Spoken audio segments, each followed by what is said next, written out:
Welcome back to our latest episode of Japan's Top Business Interviews. I'm your host, Dr. Greg Story. I'm the president of Dale Carnegie Tokyo Training. My special guest today is an old friend of mine, Martin Fluck, who is the Area General Manager for Far East Hospitality based here in Japan. For him, anyway, company's from Singapore, but he's based here in Japan, running the operation. So, Martin, it's great to have you on the show. We've known each other for quite a long time. So we are looking at leadership, but, how is it that you got to be in this position where you're running this organization in Japan? Give us a backstory. Sure. Well, anyway, first of all, thank you for inviting me. It's a pleasure to be here. And yeah, as you said, thank you coming from all the way from Yokohama. I appreciate that. That's nice. Yeah. It's, we know each other for many years, but it's a pleasure this time to be here. Yeah. So my background, I'm here in Japan, but the thing is that I was actually born in Japan. I was born in Kobe, grew up in Japan for the first 10 years of my life. That's interesting. My son's a Quebeco as well. Oh, really? Wow, yeah, okay. Yeah. So my father was working for a Swiss company which was building these huge engines for ships, like 300-meter ships. I mean, it sounds interesting, Switzerland being not connected to any sea, but building these engines. So anyway, when I was 10, I left Kobe and then grew up in Switzerland for 15 years, basically from 10 to 25. Did you manage to retain the Japanese from those first 10 years, even though you left town? A good question. I had the tonation, I had the sound in my ears, but I tell you, when I came back to Japan when I was 25, I couldn't move my mouth. It was here, but I tried to speak, but couldn't speak. Couldn't get it out, right? So yeah.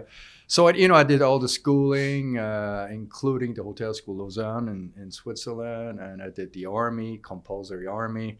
So I was all ready to conquer the world. But the reason why I went back to Japan is because I did a training program, part of the hotel school at the old Hilton, which is just nearby here, the old Hilton in Akasaka. In Kokai-Kishidomai, which is now the capital of Tokyo. So at the time, I had a great time. And so at the time, the general manager was a famous Swiss gentleman. And he said, come on, when you finish hotel school, join us for the new Shinjuku Hilton, which opened, if I tell you that, you know my age. But anyway, it's 1st of September, 1984, it opened. Wow. So it was like 2 months after I finished school. So it's still there, going strong. Yep. So perfect timing for me, going back to Japan. And so I really wanted to use one of the assets, knowing Japan and speaking kind of Japanese at those days. Yeah, so then I worked 6 years for Hilton at Tokyo and Nagoya. What year were you in Nagoya? I was at the Hilton, also opening as the title was Food and Beverage Manager at the Nagoya Hilton. Wow, which year? That was, we opened in 1989, 1st of March. 89. Yeah, so was Heinz Schwander the GM? Yeah, that was just after my time. Right, because I was working in Nagoya and I knew Heinz. Yeah, he came after my time. So I left December in 89. Right, okay. So after, 6 years working in Japan, I thought, hey, you want to see something else. Then I landed in Sydney, worked for a Japanese real estate company. And they hired me to be the project manager for the Four Seasons Bali project in Indonesia. So I was seconded, after a few months, seconded to Bali. And I tell you, the first time I arrived in Bali, it's like, wow, what am I doing here? So different. Organized Japan, clean, organized Japan to literally palm trees, beach, nothing in Bali. And wow, what an experience that was. Yeah. So, but then there was a transformation of the Regent chain into Four Seasons. So we opened as a Four Seasons, but it started like a Regent due to the fact because our owning company bought the shares from the former president of Regent, and then it became a Four Seasons. So that meant that Four Seasons didn't really have something for me in the pipeline for Four Seasons. So then Hyatt rang, or was actually literally in Bali, and said, hey, Martin, we need someone in Japan. I said, really? I just left Japan 2.5 years ago. Really? Are you kidding? Or no, we need someone. So they needed someone as project manager for the Park Hyatt in Shinjuku. Yeah. So here I was, went back to Japan. Some legendary Yeah. properties here. Yeah, The yeah. Hilton in Hilton, Shinjuku, the yeah, Park Hyatt yeah. in Shinjuku, another legendary property. Beautiful, beautiful. Still there, Still and there, still going there. strong. Yeah. So that was an incredible experience. Great owners, great hotel, chain, Hyatt. But then Hyatt didn't. I wanted to go back into operations, but Hyatt didn't have anything for me. So then, it's so funny, at the opening party of Hyatt, Park Hyatt, the owner of the Japanese owner who I worked for, they were there too. I said, Martin, we need someone in Ho Chi Minh City. I said, really? So I said, here we go. Okay, and that was then. I'm going to say Swiss Army knife here Yeah. with you, literally. Like, Martin, send him anywhere, do anything. He's fine. And the opportunity came up to become general manager of a hotel in Ho Chi Minh City, and actually it was a very famous hotel. It was the only 5-star hotel at the time when I went to Vietnam. That was 94, and it was a ship, really. A hotel on a boat on a ship, which used to be in Australia, and it came from. This Australia. was the floating hotel. Correct. It was. And Saigon it wound up there, did it? Yep. I remember that. It was at the Gold Coast, in Australia, but then there was a hurricane. Cyclone. Cyclone, and then tennis court was gone and everything. So then the owners Lucky sold the it to ship our was Japanese still owner. there, Yeah. So then it was brought to Ho Chi Minh City and opened in '89, and I joined them in '94. So yeah. So then I wanted to remain in Vietnam. I got approached by a Singapore hotel company called Plaza Hotel Management Company to open a hotel near the airport. Then after that, I said, hey, I'll do something by myself with partners. And then, of course, Asia crisis. Timing's always good when you become an entrepreneur, right? Everything kind of collapsed, even including Vietnam. So then I got the chance to go back to Japan again for Oakwood. So Oakwood approached me. Hey, Martin. And that's when we met. Yeah. So that was December 2001. Yeah. Came back to Japan, and wow, I never left since then. So, it's so interesting. The third time being in Japan, I really know how to treasure Japan because I've seen, Indonesia, I've seen Southeast Asia, and Vietnam was not an easy place at the time. So coming back to Japan, I really could treasure the value of Japan, how organized it is, how disciplined the people are, well-groomed, work hard, etc., infrastructure in place. Wow. On time, like the Swiss. So anyway, and then so I was working for Oakwood 17 years. So long trip. And when you think back in your early career, when you came as the head of F&B, you were head of F&B in Nagoya, right? So you've got teams working for you. Now, you've grown up in Torbay, but you're a child, you're 10. So it's not the same as working, right? You're going to school and you're having a fun time. Then you go through hotel school, all the education, you come back to Japan. So this is really your first experience, I guess, of any leadership, right? Yep. So what was sort of interesting for you? You've got, basically a mix of Swiss culture and Japanese culture in the wellsprings of yourself there. But in terms of actually leading a team of Japanese, what was sort of challenging about that when you first started doing that? Or was it, this is pretty easy because I'm in tune with it? How was that? Yeah, I think it was a challenge because the volume was big. Right. Hilton in Shinjuku, 800-room hotel, Nagoya, 400 rooms. So it was big. So the challenge was the volume. In those days, the restaurants and banquet, it was just booming. So I think handling the volume with so many staff, that was one side. And it's still, F&B manager was new for me. The role was new. That was a challenge as well. I think I had 360 staff, including kitchen and waiters. This is your first management job, right? Yeah. First leadership, right? Okay, Martin, 360 people, go for it. Yeah. And that was a really big challenge. And another challenge was that, unfortunately, just 6 weeks before the opening, the general manager who really hired me, a German gentleman, and he really got along very well. He unfortunately had a heart attack Oh. and passed away. So everything, nearly fell apart, but we still managed to open with another gentleman. 6 weeks before the opening. Yeah, My God. that was a challenge. So a lot of things happened, but we opened up successfully, and and booming. I said banquet business in Nagoya was booming because they spend more money per person in Nagoya than in Tokyo. So when you looked at the first time the figures for banquet revenue, wow, we're higher than Shinjuku and Hilton. Oh, The wedding business yes. is pretty booming down there in Nagoya. Yeah. Well, when you think you sort of had some time out of Japan, then you sort of got a lot of experiences dealing with different cultures, different countries, and you come back to Japan and you're in a leadership position again. What was it like around the second time you came back? What was different for you? Because you got probably a lot more perspective about things. Yeah, and I realized that I was a little bit more mature. Different position, meaning a higher position. And I felt like when you're young in Japan, position really is important in Japan. Not in a negative way, but that's not only Japan, but everywhere in the world. But I think having a higher position, I was more respected, and that helped me a lot to work even better with the Japanese. And then, of course, I had the chance to work for Hyatt with head office in Chicago, with the designers, with the construction people. I was like in the center of the project team.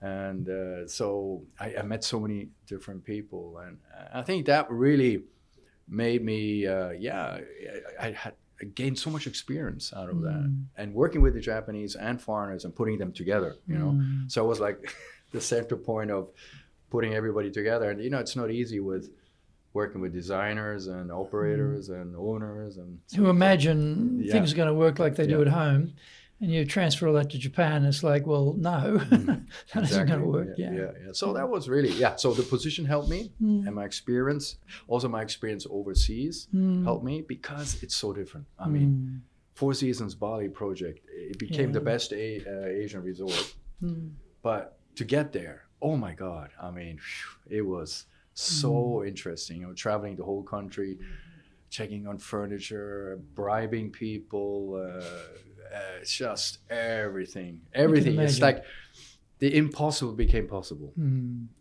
so that helped me a lot too, not to give up and knowing that you can do it and just pushing people in the right way. And it was just so different to Japan, so that helped me a lot. So and before it was easy to somehow convince me that will work out. I said no, not anymore. After 2.5 years in Indonesia, knowing what it meant to say the right thing and knowing what really how it worked. So that helped me in Japan.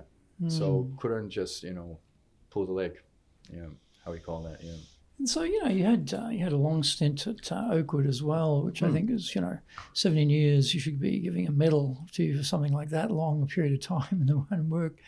But in your experience, what things have you found works well to get teams engaged in Japan? I think it's being with the team, being part of the team, and showing respect, and not bulldozing your way. And I think that's really helped me a lot. We had such great times, and the team stayed on for me. I mean, for years and years, the people I hired. But it was, if there was a problem in a room, in one of the rooms, let's clean it together or fix it together. It's not just delegation. It's not bossing people around. Sitting down there with the lizard skin boots on the desk, sipping a martini, saying, go harder. Yeah, exactly. And then also, being with the team and also enjoying good times with the team, successful times, enjoying successful times, going out with the team. But you need the discipline, you work hard, play hard. And so that was really a successful time, just being with the team, Did that change? We talk about younger generations who have got zero interest in going on the company trip. Yes. And equally zero interest in having time with the boss in a bar somewhere or dinner after work hours, and they're like, no, I've got my stuff. I'm going home, or I'm going to go and do what I want to do at the gym or whatever. So have you noticed that trend is sort of like when you first were doing that was sort of like accepted norm. Yep. It seems the norm has changed. What's been your experience with that now? Totally correct. Even my company now, my people now, is very different to 15, 20 years ago, or even 10 years ago. As you just said, people not interested to go out, team building, you know, after dinner, after work and this and that. It has totally changed. So you have to adjust. So you have to work differently. So you have to really take care of the staff in a different way, very soft approach. How is that different way? Because, you know, in the past, breaking bread, you know, drinking, it is a glue to bring people together, and it is a way of getting people engaged with the boss. And if that tool is not so capable of being used anymore, you've got to have some other tools. So what other tools have you found work well apart from that? I think you've got to be with the team, but don't push too hard. Okay. So you have to give them space. Right. You know, even privacy. I'm not talking, I'm not talking privacy during working hours, but privacy more, hey, doing an extra step, saying company outing or company dinner or whatever. So that one, you can't push like in the old days. I mean, in the old days, you don't have to push. Everybody came. Oh, you said we're having it, they turn up, right? They turn up. Now it's the other way around. Okay, don't be disappointed. For those who want to come, let's do something. But it's very different. They're not interested. Plus, less people drink less, much more. You know, in the old days, let's have, let's drink until the cows come home, and those days are over. So you have to be different. And for those who, want to engage and do team building, okay, let's work with them. And those who don't want to, okay, let's do something else. And I'll be more approachable during working, supervise them, ask them how they are at home. Is everything all right? Do you want to see something else, how we do it? Or can you give us some suggestions? So it's a different approach. Does it create a bit of a two-caste system of the sort of the drinking buddies of the boss, type of problem over here, and the others over there? Does it create that sort of issue? You know what? I thought so too, but the thing is, there's less drinking buddies nowadays. It's so interesting. Right. So that it's not a problem. Right. Yeah. It's not a problem. Right. And again, for those who don't want to drink, they're not even interested. So they're more interested that I take care of them on the job, on the spot. Be there when there's a guest complaining, or be there when there's a problem and technical problem, whatever. Be there and help them rather than not be there and go drinking. So that's not such an important part anymore. I think, especially now, I'm really surprised how things have changed. So we just have to adjust. Okay. So apart from sort of taking care of the people, being there when they need you, any other things you've found work well in terms of getting engagement with people, getting them really behind the work and behind the company? I think over the years we also tried to increase the benefits for the staff. When Oakwood opened, we had basically nothing, so we tried to take care of the staff financially, and also giving them benefits on a company scale. So I think that's also important. Maintaining staff is nowadays so important. Keeping them, every staff you lose, it takes so much time to replace them. So in some cases you can't replace them because you just can't get the physical bodies to come through the machine to hire them. It's really the war for talent. There was an article, I think it was Harvard Business Review. I think I'm thinking Harvard Business Review. It might have been something else, but the 90s. I remember this. The war for talent. This is the 90s, right? And it's like, here we are. We're right back in Japan. That's where we're in the war for talent. Right in the middle of it. Yeah. Oh, yeah.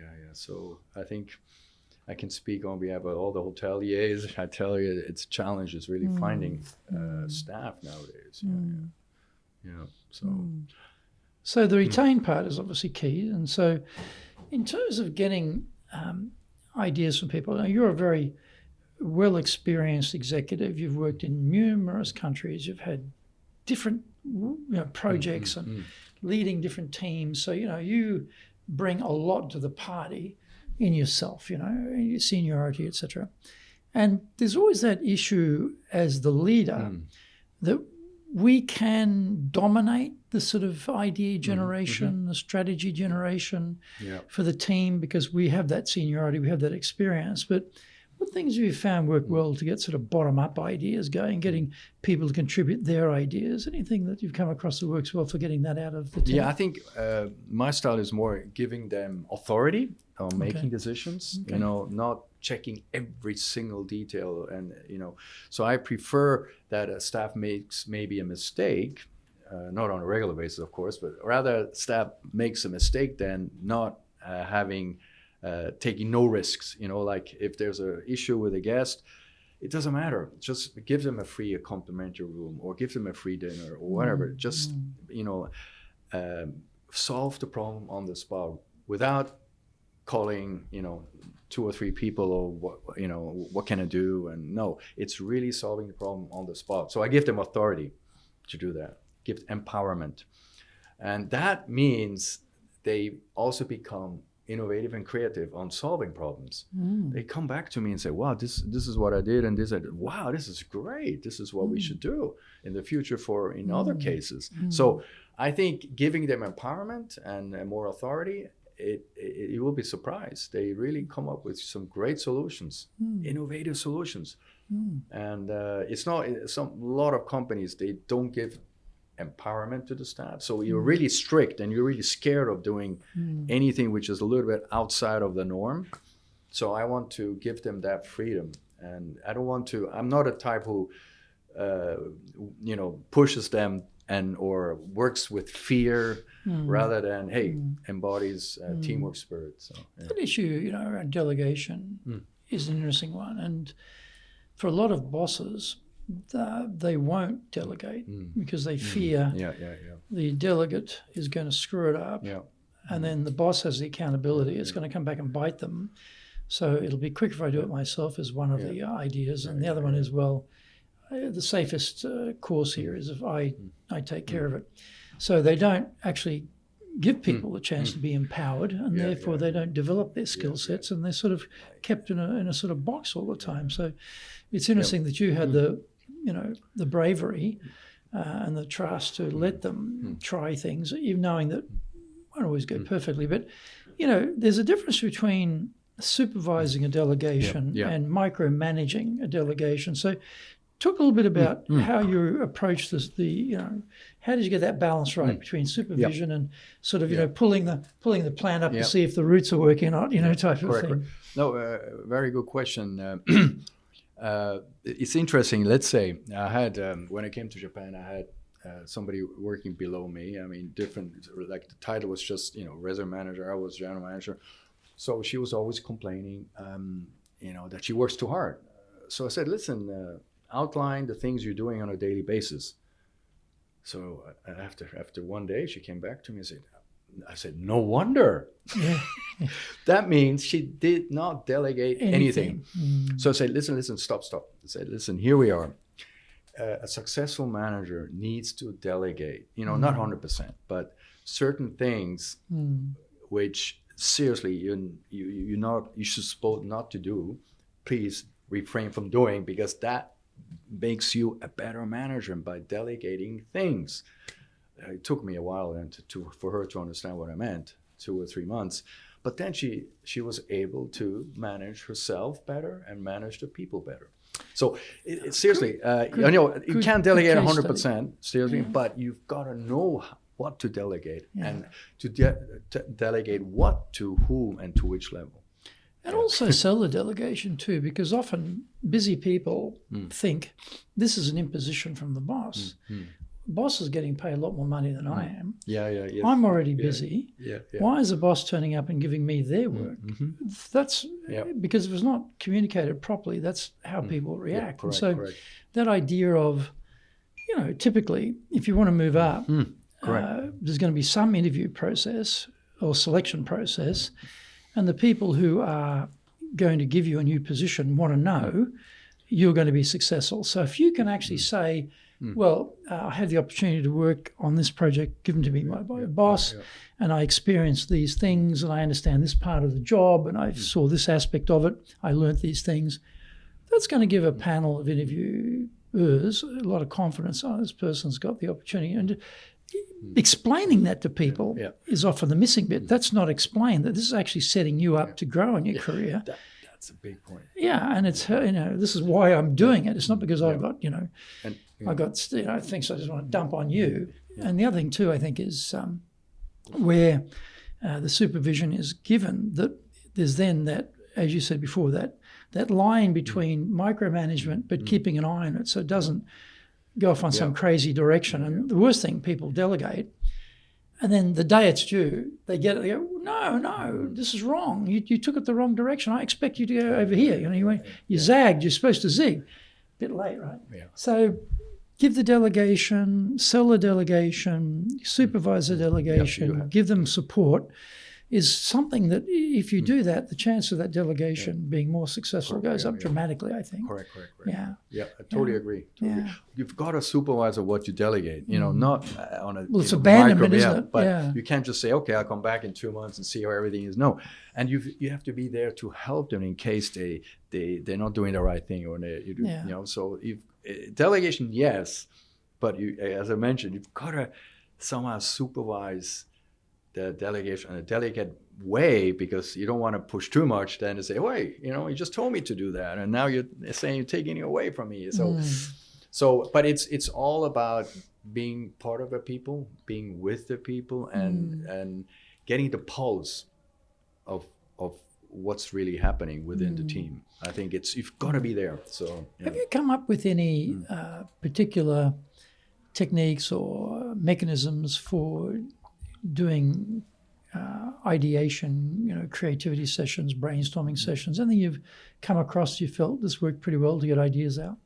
I think, I think I'm in my time with Oakwood, and I think we had it was pre-COVID. No, I mean those days everybody is commonly referred to as the good old days now, right? Yeah. So I think having meetings, but not meetings just for the sake of having meetings, with a purpose. So having an agenda and getting somehow to a conclusion in the meeting rather than just delaying all the decisions.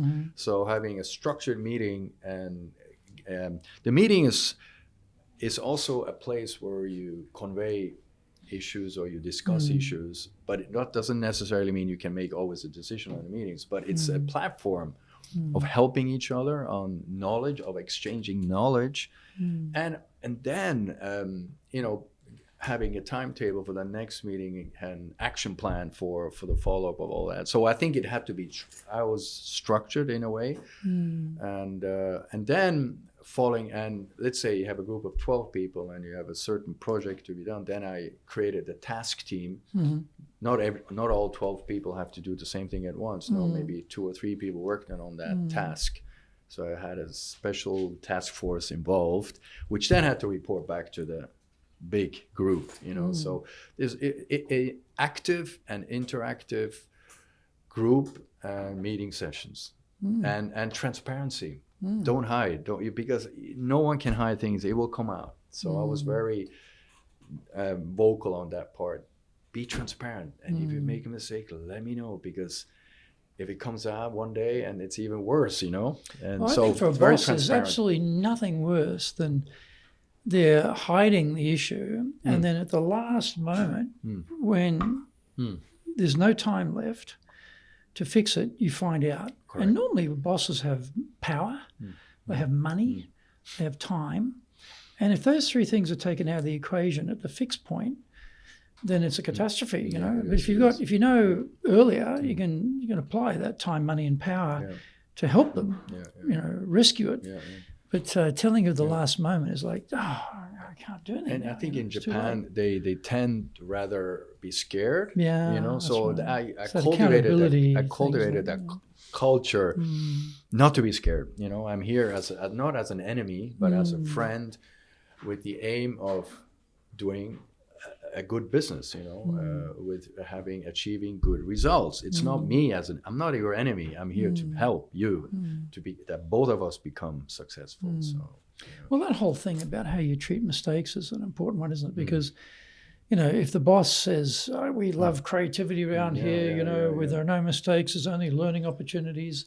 And then the first moment something gets screwed up, a verbal whack in the head and scolding them. And people look at that and they go, well, okay, he said this or she said this, but actually did that. I can understand the delta here. I'm not going to earn up to anything, and I'm going to keep a very low profile here and try and avoid getting any blame. So the best thing to avoid blame is to do nothing new or nothing different. And you know, often we want new and something improved, right? Iterations, things. What about trust? You know, you've worked in different countries. You've worked in different societies where the trust is probably seen differently. Japan, I think, like every country, trust is important. But I always feel in Japan, there's something additional here around the trust. Like, for example, when you're hiring people and you get the resume, and often for people who work for foreign companies, they've sort of had a few different job changes. And you ask them, you know, like, oh, why did you quit this company and go to this company? Oh, my senpai called me. That's a very emotional, high trust equation, isn't it? Like, you know, it's not like a logical thing about career development. It's like, no, my senior called me. I couldn't say no. My senior called me. And I changed company. It's like, wow, okay. So, you know, trust is a different thing here, I think. Trust is important everywhere, but I just think it's a little bit of an angle on it here. What's been your experience in terms of building trust with teams? Yeah.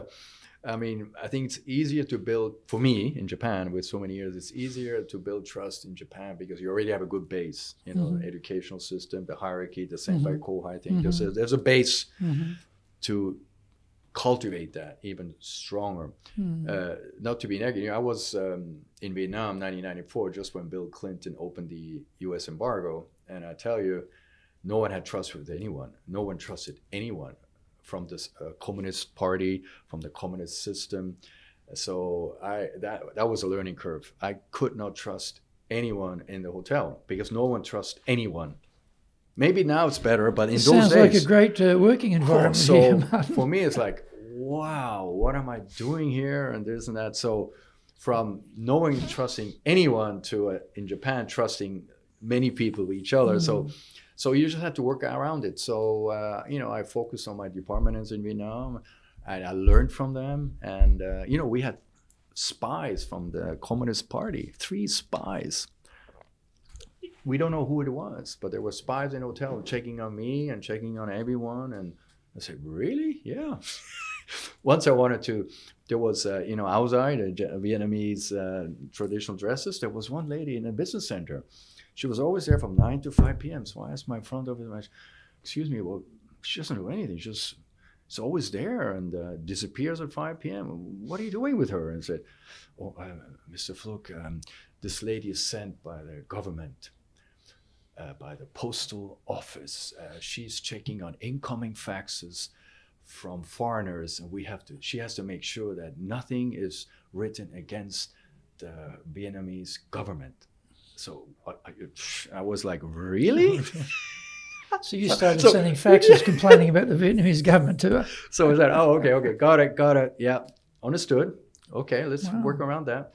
So things I learned in Vietnam is amazing. If you want to be successful as a leader, do the Leadership Training for Managers course. All companies need people who can both manage and lead.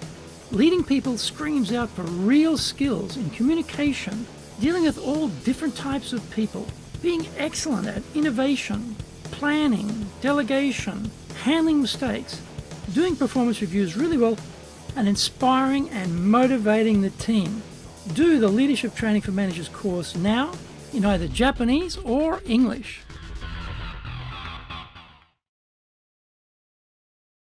Are you doing business with Japan?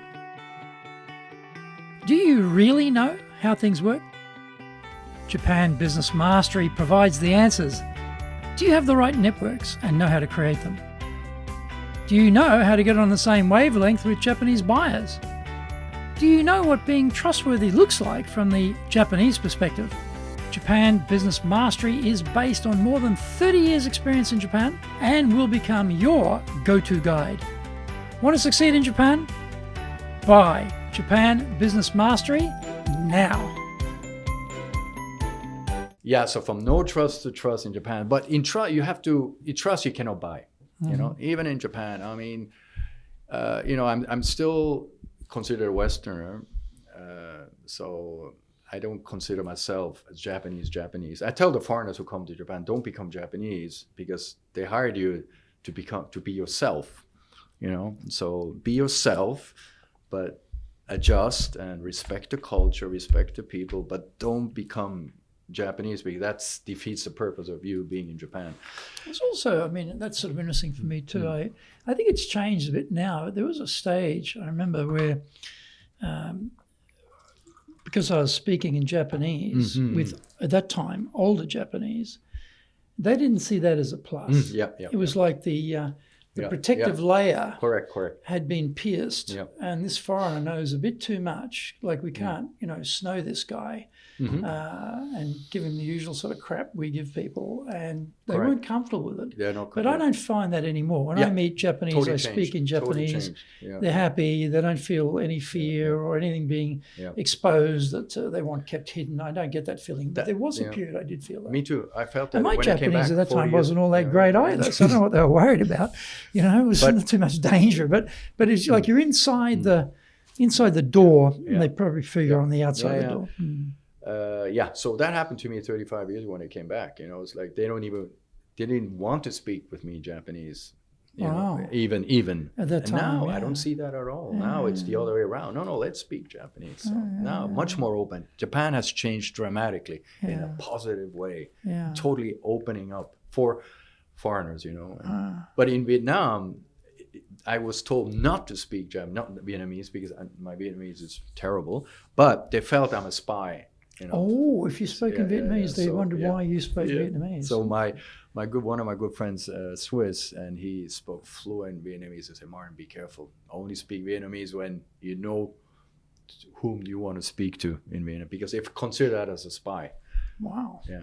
So it's a very different country. So, but now it's different. You know, that was like 20, 30 years ago. So. Oh, I'm sure it's changed. So trust. We talk about trust. So. If you think, what else have you found works well to build trust with people? I think also what I do with my staff is, if somebody makes a mistake and let's say head office is not happy, I protect my staff. I'm not saying, hey, you did everything terrible. Look what the head office is telling you. You're terrible, blah, blah. No. I protect my staff, because my staff is the most important part in my job, or my staff, my team. And also, if a guest has a problem with my staff, of course I analyze, I check, and who is this, and guest is always right, you know, kind of an old thing, guest is always king kind of thing. But you know, guests also make a mistake, so we analyze, but in front of the guests, of course, you know, we have to solve the issue. But I would always protect my staff. So I don't dump them, I don't criticize them unless it's repetitive. That's a bit of an issue, isn't it? That's an issue. So I you know, they should consider me as a friend, not as an enemy. And if we have an issue, I'll be there to help, rather than pinpoint, you know, and criticize someone in front of everyone. And even I will tell the head office, listen, no, just, you know, okay, he made a mistake, but trust me, I'll follow up and I'll rectify it, but leave it up to me. So, also, that whole headquarter thing too, often, because, you know, Japan basically punches way below its weight internationally in those global organizations. And so their ability to get headquarters to vary something, or, you know, correct something, or alter something, introduce something, very hard. Very hard. Someone like yourself, more persuasive, a bit more aggressive, assertive, maybe pushing it a bit harder, probably got better network to influence things. And so when you go to bat for people on their project or whatever it is they're trying to do, they see that. They see, you know, Martin's going in there for me, and I got the thing I wanted because he made it happen. So I think those sort of things where you have concrete outcomes, people see you working on their behalf, that I think builds a lot of trust too. And, you know, people think, because I've been here so many years, and your style is very Japanese, and you also become, you know, in this box kind of theory. No, I don't believe that. I feel I'm still Martin, you know. I'm still. You're interesting though. You've come out of from the moment you started university, we were doing hospitality, right? There's a mindset about hospitality. I mean, if you're very aggressive, short-tempered, impatient type of person, possibly hospitality is not the industry for you. And if you like people and if you like, making people feel good, then hospitality is a great area. And I think that type of basic personality probably fits in very well with the Japanese culture too, because it's not pointy and assertive and irritating. It's sort of cooperative and collaborative and supportive. So I think there could be just a natural personality trait as well. I was lucky because I had a base. I knew Japan, so I must say that's my advantage. But I also felt, hey, as you said, after 6 years, I want to see something else. And then some people say, why did you leave? Pain. Yeah, exactly.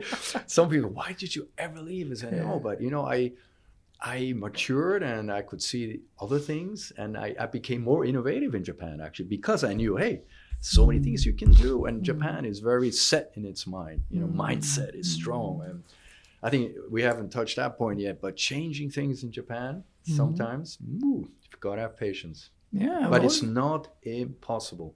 No. So that's. Well, I was thinking about a conversation I had with Heinz Schronder when he was at the Nagoya Hilton, and he was talking about, because he'd opened a number of hotels in Asia for the Hilton group, and he always said to me, look, when I look at the people working here in this hotel, I'm comparing their productivity with people in Shanghai, people in Thailand, people wherever, So he had a calibration of what his expectations were. And I guess for you too, you've seen, a broad range of work capabilities. And so, judging this person's capability, and that builds a trust. So you can differentiate between someone who's actually on the ball and someone who's not, and someone who's suited for the task and someone who's not. And so that's probably a scale. But if you don't know Japan, maybe it's a bit hard it's a bit blurry, not quite in focus, can't quite differentiate. Is this a Japan thing that's different here, or is this an individual thing that's different here?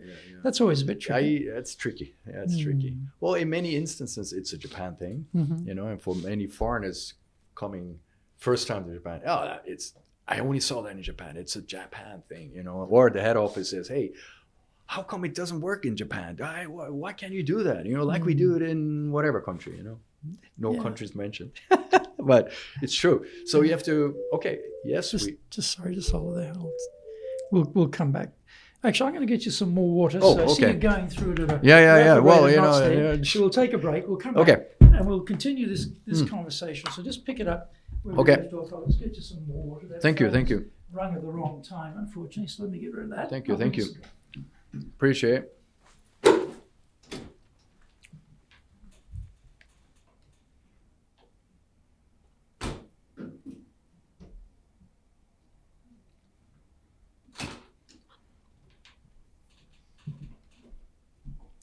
Oh, thank you. Nice cold one for you. Yeah, thank you. Very healthy.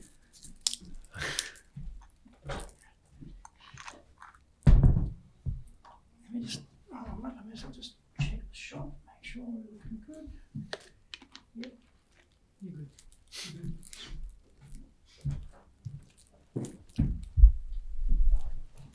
Just down here. Okay. So we'll sort of pick it up on any final comments on trust, and then we'll go on to culture. All right. So Martin, you've had a broad experience. You've seen many things work in different countries, and you've talked about building trust in Japan. Any additional things that you want to add to building trust here? What can people do to build trust with their teams?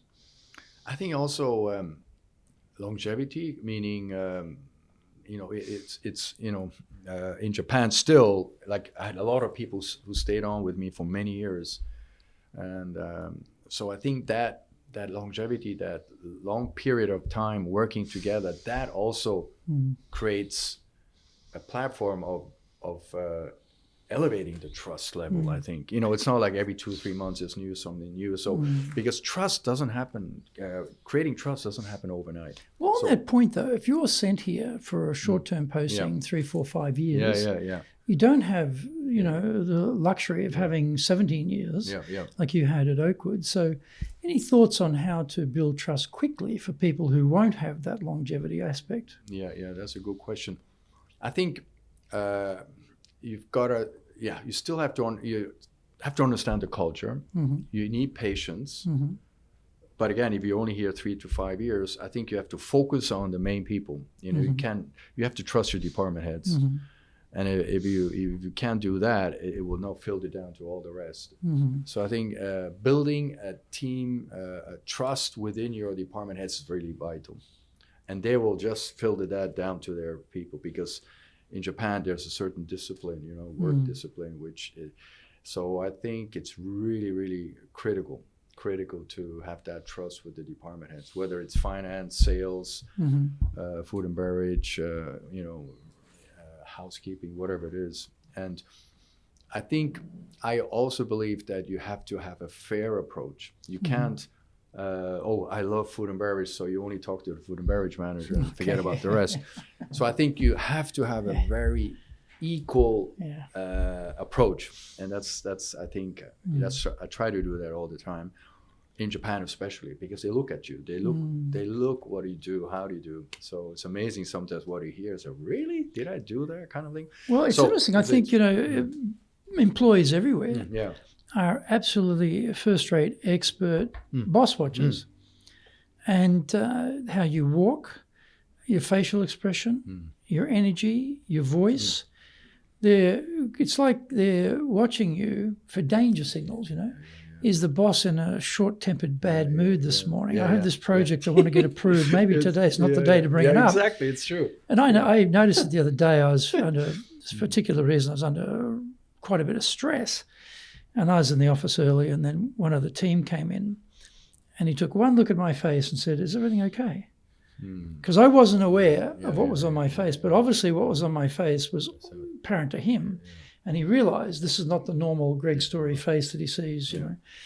And I was stressed, so I was displaying something there that is not normal, but picked it up straight away, you know. And I think, we've got to be careful what goes on. I just reminded myself, I've got to remind myself that, remember, this is a mirror, you know, to the soul for a lot of people. And if it's not actually showing what it should show, they may take the wrong interpretation or may misjudge what's actually going on. Yeah, Correct.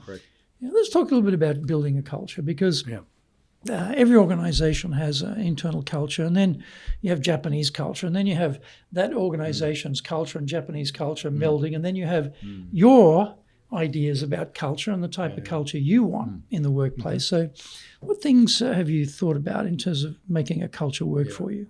I mean, I always respect the head office culture aspect of the business. So it's not like, oh, here we go, this Martin Fluck's culture in Japan, and who cares about the rest? So it's me. No, that's not my approach. However, you know, head office is head office. Company is one company, and so as long as we do everything along the lines, rules, regulation, company philosophy, that's okay. But then you still have to bring up your own identity, your own culture into the team. Otherwise, you know, who is Martin? I mean, it's you've got to have kind of put a stamp on it. You know, you have to build up the culture, and I think I come back to my comments on the team building aspect, and I think my philosophy or my culture here, company culture, is really the team. It's not about Martin. You know, I'm only as good as a team, you know, and that's what I think they know. I mean, they know that they can rely on me, and I can be tough, but always fair. But it's not, you know, I still like to go out with them. You know, I like to make jokes. Of course, you know, when I came back to Japan, trying to make jokes, like, oh my God, that was a challenge. After 15 years living in Switzerland, coming up, you know, Swiss are not famous for jokes, but nevertheless, I try to do some jokes, and I said, wow, it's not funny at all. Anyway, but over the years, but that's the point, isn't it? I mean, I remember when I was working in Nagoya, I was Australian consul there, so I'd get invited to give a lot of talks, you know, and in Japanese, and I would create what I thought were jokes. Correct. Yeah. Nobody laughed. No, nobody laughed. But then I would say something in Japanese, and they'd start laughing. Yeah. And I'd write it down. That's a joke in Japanese, you know. And I'd plant that one in the next speech somewhere. And over time, I built up a little, you know, collection of these things which I just drop in there. But you're right about the humor. I think too, for a lot of Western cultures, sardonic humor doesn't work here. Sarcastic humor doesn't work here. Making jokes at the expense of individuals doesn't work here. These are things we should avoid completely. But you know, sometimes also Japanese formality. When I was working with Australian exporters and trying to help them get in the market, being Aussies, they're very, you know, relaxed and easygoing. And the Japanese formality for them was uncomfortable. So they'd try and lighten the atmosphere through humour. It never quite worked, right? Because it's an Aussie accent in English, right? And I'd say to them, I'd say, look, the time for that is drinkies after work with the client. Yes, you're in Japan. It's much more formal in Australia. You have to get used to that. They don't have to get used to you. You're where you're coming from. It's the other way around. And when you put a few drinks into people, suddenly you're going to be a lot funnier to them than you are now. So just to hold that idea, hold that thought for 6 o'clock or 6:30 when we hit the bar or the restaurant. And I think that's a good lesson for people too. Those things, you know, double irony, biting irony, all this sort of stuff, like forget it. It just doesn't translate at all. I know I tried, give it my best shot when I got here too. It just went nowhere. It's getting better though. You think so? It's getting better? Yeah, the younger generation, I think so. Yeah. But anyway, it's a learning curve, you know, so... If it doesn't work, do something else, you know. Don't bring up jokes. So what else about culture build that you felt was working? Culture building, I think I mean, also tradition is actually very important because culture is with tradition. So I try to understand, you know, the tradition, the deep tradition in Japan, which then helps me to understand the thinking of Japanese as well, because it's interlinked. And but even though living so many years in Japan, sometimes I think, wow, this is really very deep. You know, I mean, the Swiss, they're also deep in their culture, but not that deep, I think. So you have to adjust. But again, I'm Martin. I'm not, you know, I don't want to become too Japanesque. But culture, I mean, it's a big word, culture. It's also the language is also, you know, a lot of foreigners, they don't speak the language. So for them, getting close to Japanese is more difficult. Understanding culture is more difficult. So I think having, you know, my background with the language helps me a lot to understand the Japanese culture more, you know. Do you do anything around daily or weekly reinforcement of the why of what you're doing? Because, you know, we have that famous Simon Sinek video which launched his career with the why in the middle, you know, and reconnecting with the why. Like, for example, here at Dale Carnegie, every day we do a thing called the Daily Dale. We go through our vision, mission, values, and a whole bunch of other stuff, actually. And we do it on a daily basis to reconnect with why we're here. What are we doing? Why are we doing it? And to try and, that's part of a cultural construct, have a common understanding and a common strategy and a common goal. But so how about you? What do you think what have you found that works well in terms of driving that type of understanding of the purpose, the objectives, the why? I have a one-on-one with everyone on the department heads on a weekly basis. And then, of course, we go through various points. And then I also, of course, say, so what did you do during the week and why did you do that? And do you think it's effective or not? And you know, and tell me what you're going to do next week. And this, so open discussion. And then I can understand, hey, what's working, what's not working. And then, of course, there's the question, why are we doing this? Or why is he doing it that way? Or why she is doing it that way? So I think having that open discussion, one-on-one, is really important. You have to take your time to do that. And that will... Well, that's a point, isn't it? Time, because super busy bosses are shortchanging the people because they don't have time, because they're poor time managers or they're just overloaded, overwhelmed. So your point about time, I think, is well taken. If you don't make the time, you've got to make it. You're never going to build a culture. Never gonna happen. And Japanese actually like it that you make time for it. Even they're probably surprised and they, oh my, the boss wants to see me, oh, nervous and all. But after a while, they feel comfortable and they want to express themselves, and it may be one-on-one rather than in the group. Some people are more shy than others, but and the group sessions, as you said before, I think we touched that subject. They're not very outgoing. No. The Japanese are more introvert, so I think that helps to the one-on-one. It's hard in a group of Japanese, isn't it? They're all looking around the room going, well, so-and-so's older than me, so-and-so joined before me, so-and-so senior to me. So they're positioning themselves in the hierarchy and suppressing, the younger ones particularly, suppressing themselves and not being participatory. So you're missing out on their contributions because they're not bringing them up. If you're going to give some advice to someone who is being sent to Japan to run an organization, they ring you, hey, man, I've got this job. I'm going to run the organization in Japan. What can I do to be an effective leader? What would be some advice you'd give them? I think you touched the word culture, and I think it's very important that one understands. Foreigners who live within Asia, and then let's say somebody lived in Hong Kong, Singapore, China, and comes to Japan, the culture shock is less.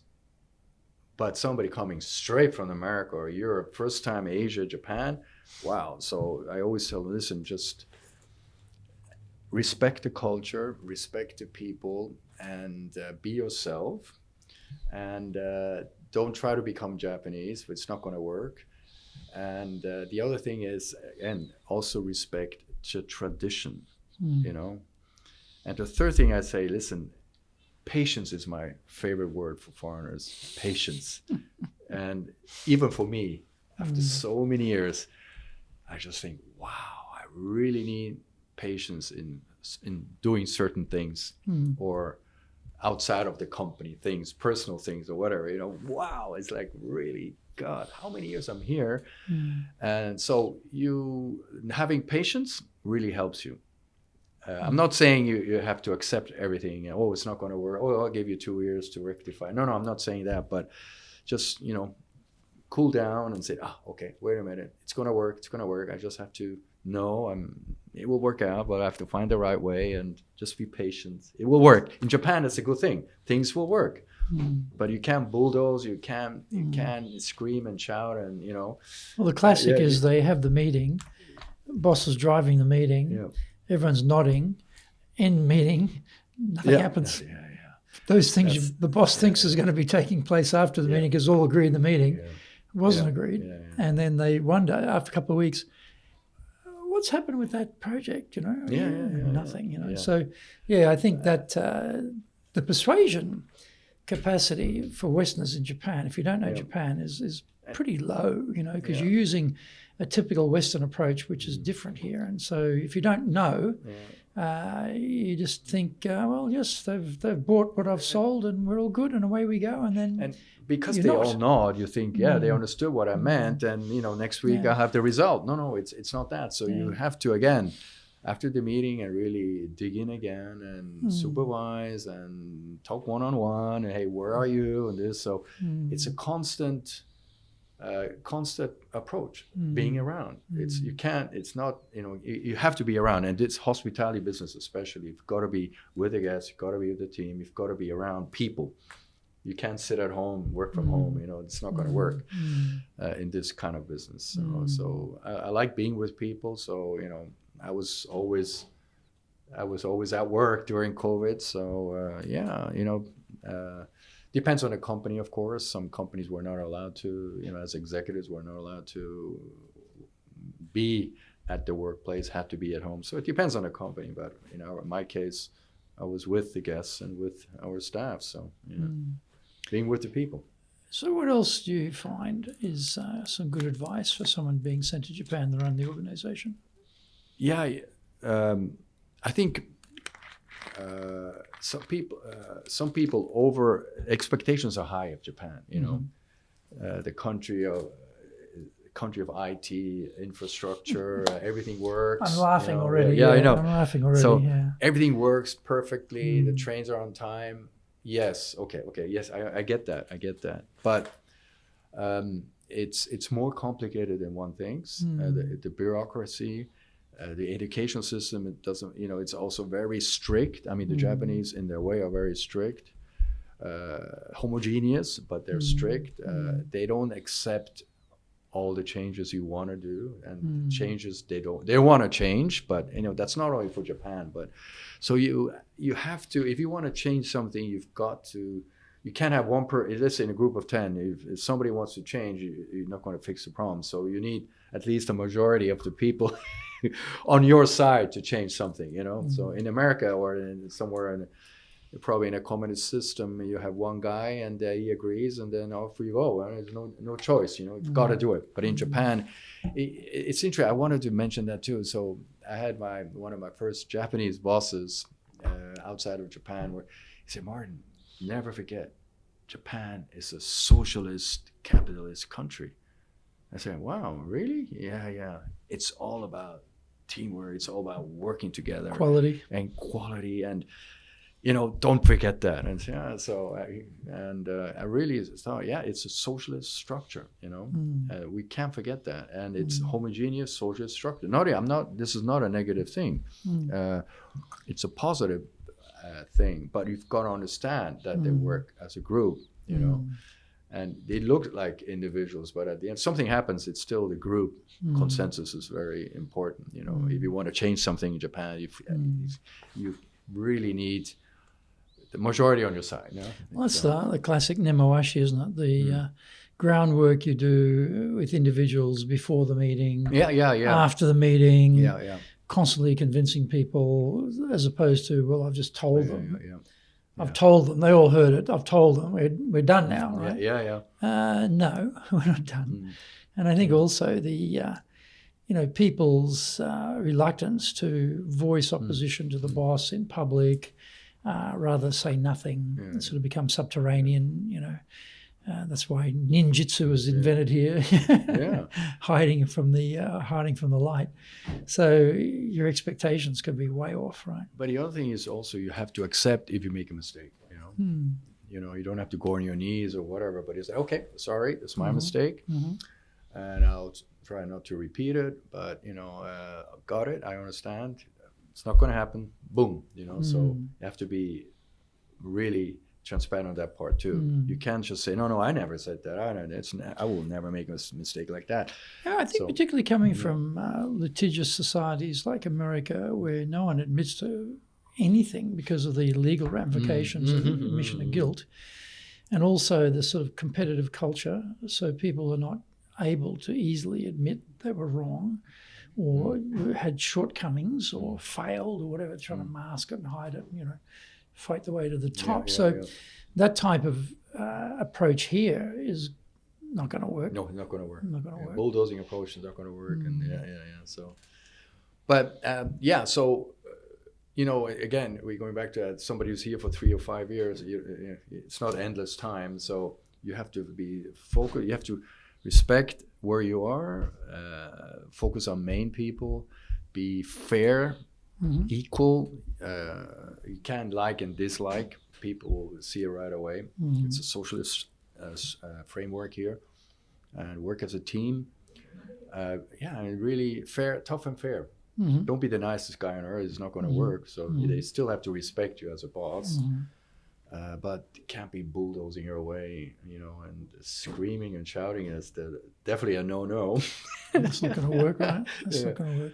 But once you have your team, when the team is on your side, man, they will do a lot of things. They will really they will go the extra mile, really, and that's a nice thing. They will, and it's going to work.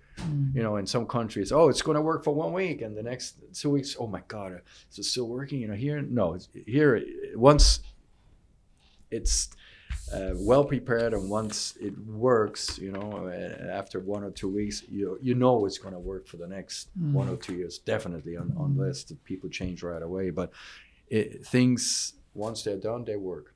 That's a good thing. I mean, that's probably the best, the country with the most disciplined workforce in that regard. So I always tell this story of, you've been there yourself. You're coming out of the subway exit onto the street. It's cold, it's winter, it's raining, it's sleeting, it's freezing cold. and there's some poor person there with an umbrella handing out tissue packs, you know. Yeah. And they will handle out every tissue pack till they're done. I always say, you know, if that was Australia, probably in the dumpster straight away and they'd be down the pub, you know, like forget that, you know, a little bit different view on things. But that discipline of the Japanese, that's the job. You do the job, you know, and you grind it out. So that's always reliability, you know, and going the extra mile, as you say. What about your definition of, well, actually, before I get to your definition of leadership, I want to ask you one thing was about language. Should they learn Japanese? Yeah, that's a good. I wanted to bring that up too. I have a lot of foreigners coming into Japan. Oh, I'm taking Japanese lessons. Wow, really? Yeah, twice a week, you know, for 1 hour, Monday, or let's say Wednesday and Friday. I say, wow, that's good. Does your company allow that? As you're a CEO of a company, that's really cool. And, you know, really taking your time to learn Japanese, and then 2 months later, too difficult. Ran out of time. Too busy. Head office is running after me. No, I can't do this. I said, yeah, so exactly. So I don't think learning Japanese is that important like understanding the Japanese and respecting Japanese. For me, that's more important. I hire people, you know, without Japanese knowledge.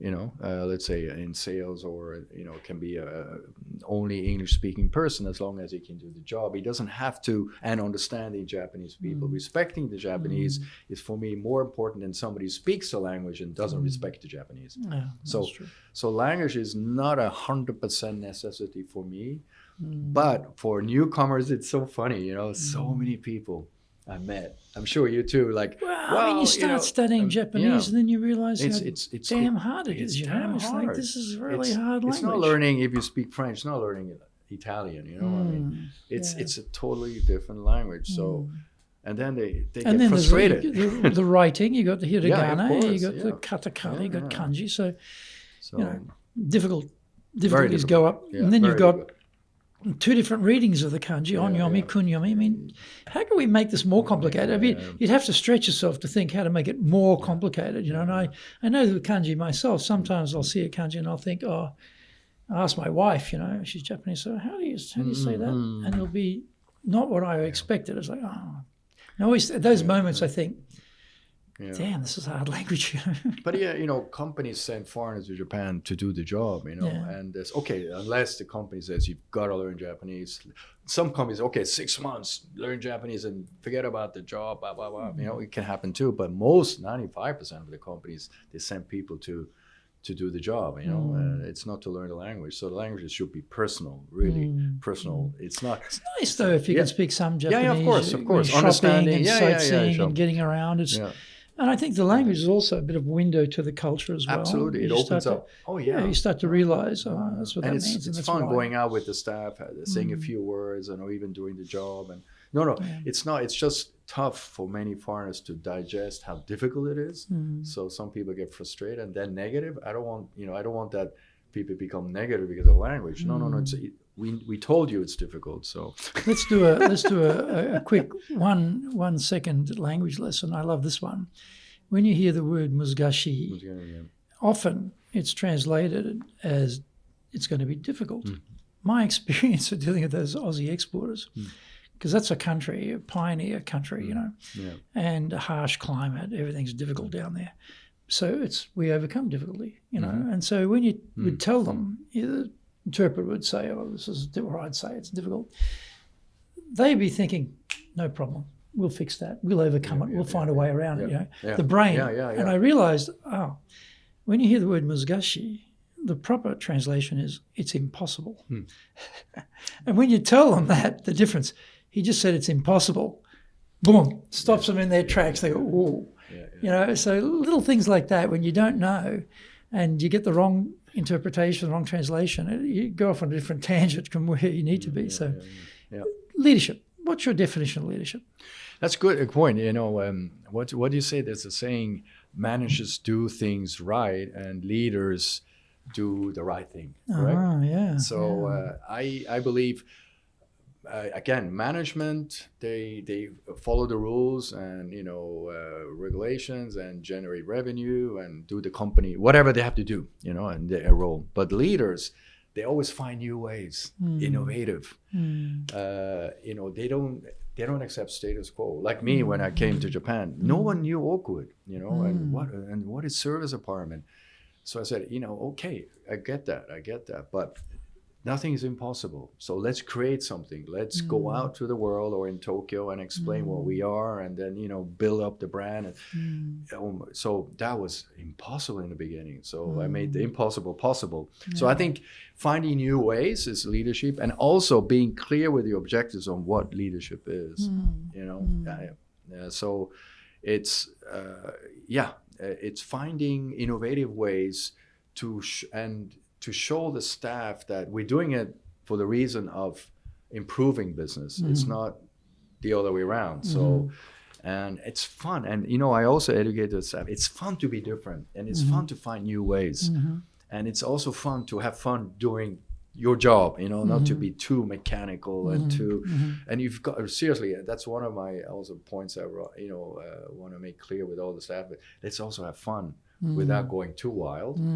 Of course, discipline, but also you've got to enjoy what you do. If you have a miserable face every day, something is wrong. You may be not in the right place. So easy to say, you know, not everybody's always in a 100% great mood, including myself. You know, some days are better than others, but still, let's have fun. You know, let's enjoy, because, you know, life is short, no? I mean, it's God. Right. So, yeah. Well, on that note, thank you, Martin. Thank you.